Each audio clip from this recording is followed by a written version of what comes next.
ja man ir vēlme uzsākt jaunu biznesu, un es domāju, kā es šo varētu pajautāt kārtīm, tad te jau ir priekšā gatavi izklājumi, kā šo tēmu izanalizēt. Arī paši varētu kārtas likt gan sev, gan arī citiem. Tāpēc ir izveidotas arī 2 praktiskās grāmatas. Viena no tām ir taro atslēga, un otru es veidoju kopā ar savu kolēģi un saucās pieturpunkti.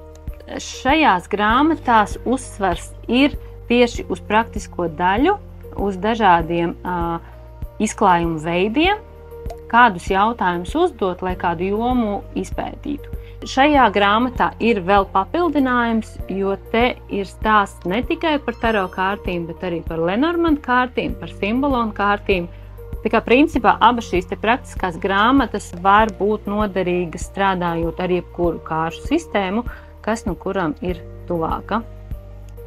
Un kopumā, manuprāt, šis ir lielisks tandēms, lai varētu apgūt gan teoriju, gan arī likt to lietā praktiski.